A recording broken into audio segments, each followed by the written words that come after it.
A black hotel maid answered to call in. Dutch in front of a millionaire. The next day, he sent for her. Zoe's cell. Phone rang as she cleaned the floor of the luxurious lobby of the Grand Plaza Hotel. Normally, she would never answer during working hours. Rule number 1. From Manager Richards, especially for cleaning staff. But she recognized the number. It was the university. After 6 unsuccessful attempts to get a scholarship for her master's program in linguistics, this call could change everything. One moment she whispered to herself, hiding behind an ornate marble column. That's when her life changed in seconds. Zoe Johnson, she answered, discreetly, hoping not to be noticed by the guests passing through the lobby. The voice on the other end spoke in perfect Dutch. It was Professor Van Thon from the University of Amsterdam. Zoe responded immediately in the same language, her impeccable pronunciation flowing naturally as they discussed details of her application for the international program. My motive was te. Ladan Mogul Eb had TW week in Jelen. Verzanden Zoe explained concern that her letter of motivation had supposedly not arrived on time. That was when she noticed the sudden silence around her. She looked up and saw Richard Coleman, the billionaire owner of the hotel chain, standing a few feet away watching her, with an undisguised look of surprise. Next to him was Manager Richards, her eyes wide with fury. Zoe swallowed hard. I have to go. Iqbal J. later. Terry, she said hurriedly in Dutch, hanging up the Sims phone. Johnson in my office now. The manager's voice cut through the air. The walk to the small administrative office in the basement seemed endless. Zoe felt the stares of her colleagues, some pitying, others barely concealing their satisfaction. At 29, she was the only black woman in the cleaning department with a college degree, something that Manager Richards made a point of constantly forgetting. You know the rules, Johnson. No phones during working hours, especially in common areas. Richards fired off as soon as she closed the door. And talking in what was that? French, Dutch, Zoe corrected, instinctively regretting it immediately. I don't care if it was Martian. What I care about is that Mr. Coleman, the owner of this hotel, saw a cleaning lady ignoring her duties to talk on the phone in the lobby. Injustice burned like acid. The white receptionists took personal calls regularly with no consequences. But Zoe knew what was going on. It was the same pattern as always. I'm assigning you to the convention center bathrooms for the next 3 months. Maybe there you can practice as many languages as you want without embarrassing the hotel. Zoe felt her stomach sink. The convention center meant double cleaning shifts after corporate events with no overtime. It was Richard's classic punishment for those who crossed the line. You can go and be thankful you're not being fired. That night was one of the longest. In her small apartment shared with 2 fellow nurses, Zoe cried silently, staring at her linguistics degree and international certificates framed on the peeling wall. 6 years of cleaning hotel rooms while trying to save for a master's degree while sending out resumes that never received a response.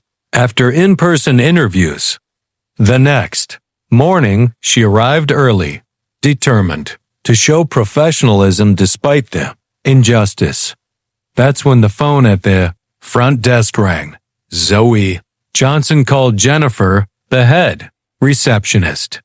Human Resources wants you. Right away. The HR department was on the top floor next to the executive offices. Uncharted territory for cleaning staff. In the elevator, she felt invisible as, always surrounded by executives, discussing million-dollar mergers without even noticing her. Johnson called the HR director as soon as she entered. "Please have a seat," Zoe sat stiffly, preparing for the worst. "Termination, most likely. Mr. Coleman has requested a meeting with you." Now, the owner's office was bigger than her entire apartment. Richard Coleman, at 45, was famous in the business world for turning bankrupt hotels into luxury properties. And now he was looking directly at her. "Dutch, French, Italian, and Mandarin, correct?" he asked bluntly, consulting an open folder on the desk. Zoe blinked, confused. "How did you resume? I asked HR for it as soon as I heard you yesterday." "Honors degree in linguistics from Georgetown. Fluent in 6 languages, 2 of them Asian, and cleaning my hotel for 6 years. What Zoe didn't know was that this moment was no coincidence. What no one in that hotel suspected was that behind that phone call in Dutch was a much bigger story, an unlikely connection that would not only transform Zoe's life, but expose a system of discrimination that, for years, had kept extraordinary talent hidden behind brooms and cleaning products. If this story of prejudice in the workplace stirs your indignation, sign up to find out how a simple phone call in a foreign language would become the catalyst for a turnaround that not even the most powerful billionaire could have predicted. For a few seconds, the office was completely silent. Zoe stood still, her mind processing what she had just heard. Richard Coleman knew who she was, really knew her, and not just as the invisible woman in a cleaning uniform that everyone ignored in the TV hallways. 6 years, Coleman repeated, closing the file and crossing his arms. "May I ask why a Georgetown-educated linguist is cleaning my bathrooms instead of working on international translations?" Zoe took a deep breath, sent 47 resumes to the international relations department of this hotel. All ignored. "I tried for an internal transfer 12 times, always denied." "By whom?" "Manager Richards and Mr. Whitmore, director of operations." Coleman wrote down the names, without batting an eyelid. "Curious. Whitmore constantly complains about the lack of multilingual staff for our international clients." His eyes narrowed, especially for Asian conferences. What Coleman didn't say was that he had noticed a disturbing pattern. 3 months earlier, he had hired a consulting firm to discreetly investigate why his East Coast hotels had alarming turnover rates among qualified non-white employees. "Zoe, I'll be blunt. Tomorrow, a trade conference with Dutch and Chinese business executives begins. I need someone who speaks both languages fluently and understands cultural nuances." "And you want me to clean their rooms?" Zoe asked, unable to hide her sarcasm. Coleman smiled briefly. "I want you to be our international relations coordinator for the event temporarily. Salary $5,000 a week starting today."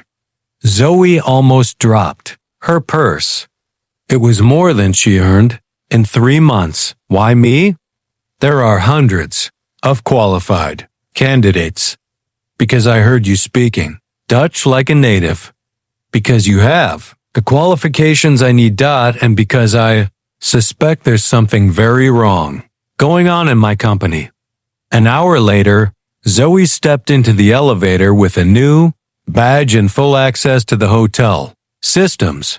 On her way to HR to finalize the paperwork, she ran into manager Richards. The shock on the woman's face was priceless.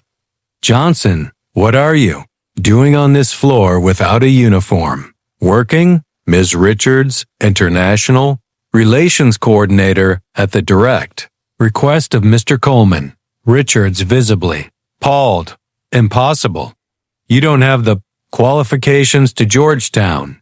Fluent in 6 languages, including Mandarin and Dutch, Zoe interrupted, maintaining a professional tone.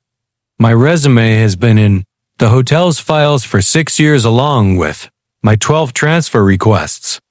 As the manager stammered out explanations, Zoe continued on her way. In the HR department, she found an unexpected ally, Zoe Williams, a newly hired recruitment analyst who showed genuine enthusiasm. Zoe, finally. I saw your file when I started 3 months ago and couldn't understand why someone with your qualifications was in housekeeping. Zoe confided as she arranged her transfer. I tried to talk to Whitmore, but he cut me off immediately. That afternoon, as she prepared for the conference in the VIP room, Zoe noticed something disturbing. The event documents contained incorrect and inappropriate translations in Mandarin, which could cause serious diplomatic misunderstandings with the Chinese executives. She quickly corrected the professionalism errors, redesigning the welcome materials. How did you know they were wrong? Asked Coleman, who had been phone silently observing her work from the doorway. The previous translation used terms that could be considered offensive. Informal corporate Chinese, Zoe explained. Whoever did this knows the basics of the language, but not the cultural nuances. Coleman nodded, thoughtfully. Whitmore assured me he hired the best translators. It cost a fortune. He hired someone without checking their credentials, Zoe corrected, pointing out a critical error in the translation of a partnership proposal. The next day, the conference began. Zoe glided among the international business executives with natural elegance, switching effortlessly between Dutch and Mandarin, mediating conversations and facilitating connections that would normally take days to establish. During a break, she was approached by Whitmore, the director of operations, a man who had never deigned to speak to her in 6 years. His smile didn't reach his eyes. Miss Johnson, I'm impressed. Richards clearly misjudged your potential. Thank you, Mr. Whitmore. It's impressive how my resume listing fluency in Mandarin was overlooked, especially when the hotel spent $50,000 on inadequate translation services for this conference. Whitmore's smile froze. There must be some misunderstanding. I received confirmation of receipt of every email over the last 6 years, Zoe interrupted calmly, including those alerting you to critical errors in the translations contracted for Asian events. What Zoe didn't mention was that Zoe had given her access to the translation contract records. The company belonged to Whitmore's niece, who had no proven experience in formal Mandarin but charged expert rates. Worse, all previous translations contained similar errors that could have cost millions in lost business.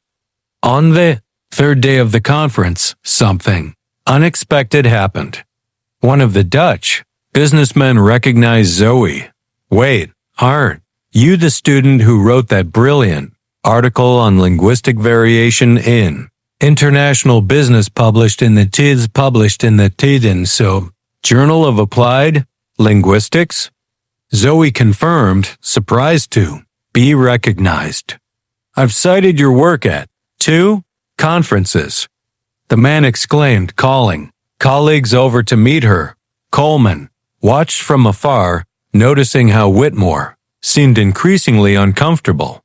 What the director didn't realize was that, while he smiled and talked, Zoe was weaving a web that would reveal not just isolated mistakes, but an entire system of institutionalized discrimination and corruption that had kept talents like hers suppressed while inflated contracts were directed to unqualified people. What no one at the Grand Plaza Hotel realized was that the black cleaning lady who answered a call in Dutch wasn't there by accident. Behind that seemingly simple department transfer, a plan was unfolding that would not only change Zoe's life but expose a system of discrimination that affected dozens of employees. The question was no longer whether she could prove what had happened, but how devastating the truth would be when it came to light. On the morning of the fourth day of the conference, the Grand Plaza Hotel was buzzing with energy. Zoe's initiative had generated preliminary contracts that exceeded all expectations. As she walked through the lobby, she noticed something disturbing. Whitmore was leading a young woman, clearly nervous, to the executive elevators. "Miss Whitmore, your Mandarin translation is adequate," he said in a controlled tone. "There's no need for concern." Zoe recognized the last name immediately. The young woman was carrying a folder marked Final Translation Master Contract. A quick glance as she passed confirmed her suspicions. The same critical errors from before persisted in the text. "Mr. Coleman needs to see this," Zoe thought, hurrying to the CEO's office. Coleman was reviewing documents when she entered, unannounced. "Zoe, what's going on?" "Whitmore is replacing my correct translations with flawed versions done by her niece," Zoe explained, showing him screenshots on her phone. "And I have proof that this has been going on for years." Coleman stood up abruptly. "Are you absolutely sure?" "I have everything documented. What's more, I found records of inflated payments to her translation company 3 times above market rate, while qualified candidates like me were systematically rejected." As they spoke, Zoe from HR rushed in. "Mr. Coleman, sorry to interrupt, but I found something you need to see right away," she said, handing him a folder. "Hiring records for the last 5 years. Consistent pattern of rejecting qualified non-white candidates, especially women." Coleman flipped through the documents, his face hardening with each page. The outside investigation had detected something, but this is systematic. At that moment, Whitmore entered the office without knocking, interrupting the conversation. "Richard, the Dutch are ready to sign, but they're asking about some inconsistencies in the translations. Johnson must have mixed something up." The silence that followed was icy. Coleman walked slowly to the door and closed it. "Thomas, I'm seeing payment records for $50,000 for incompetent translations while we have qualified employees cleaning bathrooms," Coleman said, her voice dangerously calm. "Any explanation?" Whitmore palled visibly. "I don't know what you're talking about. We hired the best." Her niece Thomas Coleman interrupted with zero experience in formal Mandarin. "She has a certification fake." Zoe finished placing a printed email on the table. "I just confirmed with Peking University they never certified Ashley Whitmore." Whitmore shot Zoe a look of pure hatred. "You're nobody. A cleaning lady who thinks she can play with the big boys. PhD in applied linguistics from Georgetown." Zoe corrected calmly. "With 6 international publications, all in the HR files you've lost." Repeatedly, Thomas Coleman interjected. "I've called an emergency board meeting in 30 minutes. By then, I want her resignation letter on my desk." "You can't be serious." Whitmore laughed nervously. Because of this. Choose your next. Words with extreme care, Coleman warned. 2 hours later, the executive auditorium was packed. All managers, supervisors, and directors had been summoned urgently. In the front row, Dutch and Chinese business executives waited curiously. Richards, the cleaning manager, looked confused, sitting next to other department managers. Coleman took the stage, Zoe at his side. Today, we discovered a systematic scheme of discrimination and nepotism that has cost this company millions, he announced gravely. For years, managers such as Thomas Whitmore and Sarah Richards have implemented unofficial policies that have harmed not only our employees but also our bottom line. A presentation began behind him showing comparative charts of employee qualifications versus positions, hiring and rejection, statistics by race and gender, and overpriced contracts with companies linked to managers' family members. And Ms. Johnson, whom some of you knew only as a cleaning lady, saved our company from a diplomatic and financial disaster this week, Coleman continued, by correcting translations that would have cost millions in contractual misunderstandings. The Asian businessman nodded in recognition, some applauding quietly. As a result of this investigation, Thomas Whitmore has been terminated for cause, Coleman announced. Sarah Richards is suspended while we complete our investigation into her involvement, and effective immediately. We are implementing a complete audit of all hiring and promotions over the past 5 years. The room fell into shocked silence. Richards, now pale, stared at the floor. And finally, Coleman smiled slightly. I am pleased to announce that Dr. Zoe Johnson is being named our new Global Director of Internal Communications, overseeing all of our multilingual operations. The auditorium erupted in applause, some hesitant, many enthusiastic, especially from the cleaning crew sitting in the back, who applauded with tears in their eyes. As she left the stage, Zoe noticed Whitmore being escorted out of the building by security guards, his face contorted into a mask of impotent rage. As he passed Zoe, he muttered, "You won't last a month." Zoe just smiled serenely. In the pocket of her newly acquired blazer was a recording device, the same one that had captured every threat and racist comment Whitmore had whispered over the past few days as he desperately tried to cover up his scheme. That night, in her new office overlooking the city, Zoe finally allowed herself to cry. They weren't tears of sadness, but of deep catharsis. 6 years of cleaning hallways, while her potential was denied. 6 years of your resume must have gotten lost, and maybe you're not a good cultural fit. She picked up the phone and called her mother, who had sacrificed everything to pay for her education. "I did it, Mom," she said simply, her voice breaking. What no one at the Grand Plaza Hotel could have predicted that day was that the real transformation was just beginning. While some executives were still digesting the shock of seeing old privileges crumble, others were already realizing the inevitable truth.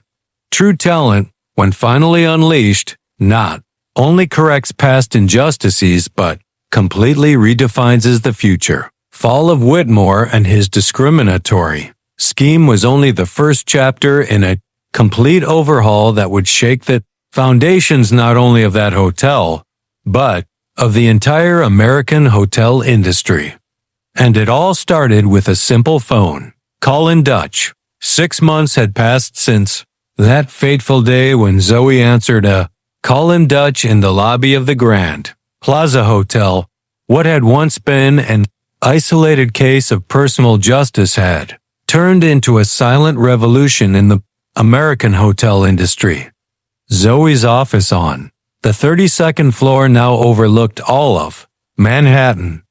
A discreet plaque on the oak door read, Dr. Zoe Johnson, Vice President of Diversity and International Relations. The salary was 5 figures, monthly, not annual, but the real power lay beyond the title or financial compensation. Restructuring committee, assembled and waiting. Dr. Johnson announced Zoe, now her executive, assistant and close friend. All regional managers are on the conference call.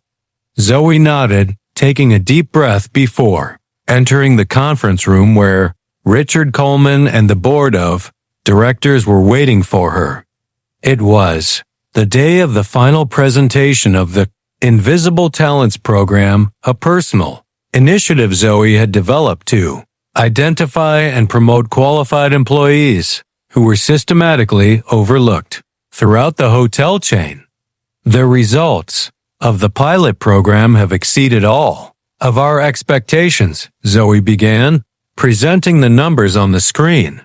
In just 6 months, we identified 147 employees with skills in languages, finance, management, and technology who were in roles well below their capabilities, 83% of them Black, Latino, or from other minority groups.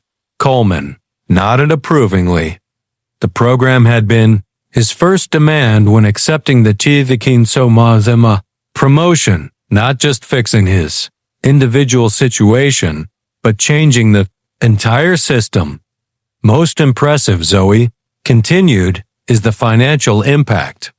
Outsourced translation costs are down 78%. International customer satisfaction is up 42%, and our diversity ratings are now at the top of the industry. All this while providing real opportunities to people who are already on our payroll. Across the country, Sarah Richards watched the conference broadcast from a small hotel in California. After an extensive investigation, she had escaped termination by accepting a demotion and transfer.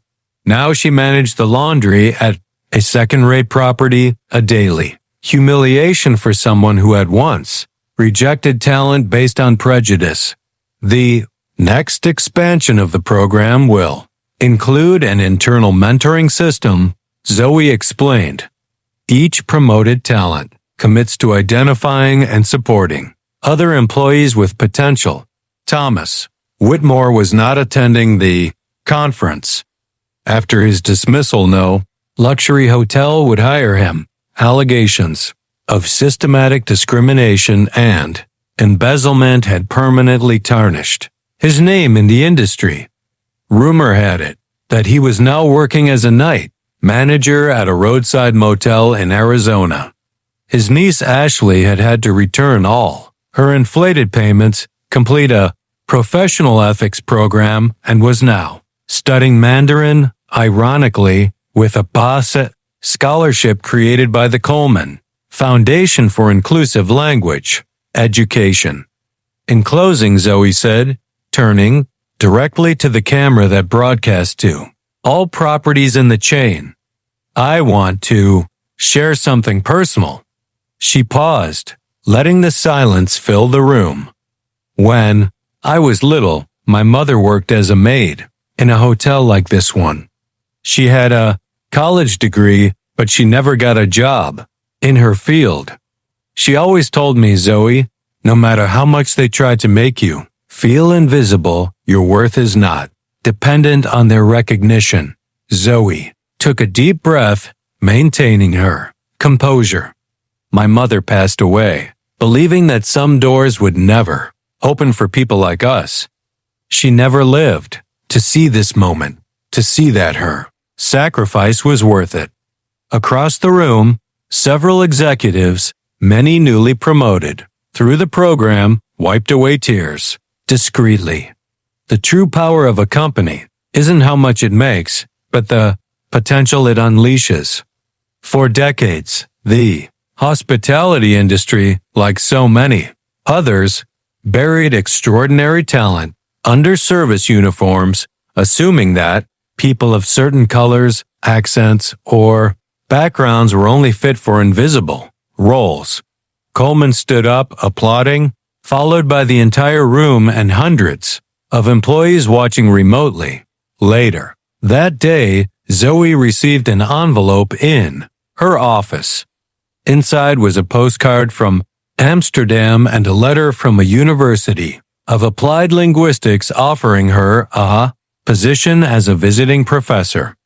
Professor Vanton, who had made that fateful call in Dutch 6 months earlier, had followed her meteoric rise. Ironically, Zoe thought as she looked out the window at the city, I have Richards to thank for punishing me that day. If she had simply given me a warning, I might still be cleaning the same rooms, my degree gathering dust. The next day, Zoe officially launched a Fazeln scholarship fund for hotel employees and their children, financed in part by her new salary. The first beneficiary, the daughter of her former cleaning colleague who dreamed of studying hotel management. What began as a phone call in Dutch had sent ripples that now spread far beyond that hotel, far beyond that industry. The message was clear. Talent exists everywhere. What is lacking are opportunities and recognition. True justice is not just punishing those who discriminate, but rebuilding entire systems so that prejudice has nowhere to hide. Zoe's sweetest revenge was not seeing her antagonists fall, but watching hundreds of people like her finally rise. If this story moved you and made you reflect on how silent prejudice can stifle extraordinary talent, leave your comment. And don't forget to subscribe to the channel for more inspiring stories about people who have turned injustice into platforms for real change. After all, the greatest lesson Zoe teaches us is that true greatness isn't about overcoming barriers alone, but about ensuring the doors remain open for everyone who comes after. Use the uploaded reference image as the main character look. Generate a cinematic storytelling video inspired by the title. Black hotel maid answered a call in Dutch in front of a millionaire. Then he asked to see her. The scene takes place in a luxury hotel suite with elegant furniture, soft warm lighting, and a dramatic atmosphere. Start with the maid, from the reference image, answering a phone confidently, showing a close-up shot. Then smoothly transition to a millionaire man in a sharp black suit standing behind her, looking shocked and curious. Show emotional facial expressions, realistic movements, and natural body language. Keep the background consistent luxury hotel interior in all shots. Add smooth cinematic camera pans, zoom-ins, and dramatic storytelling tone. Resolution should be 1280 by 720 or 916 vertical format with realistic textures, cinematic lighting, and high detail. Final duration, 20 to 30 seconds.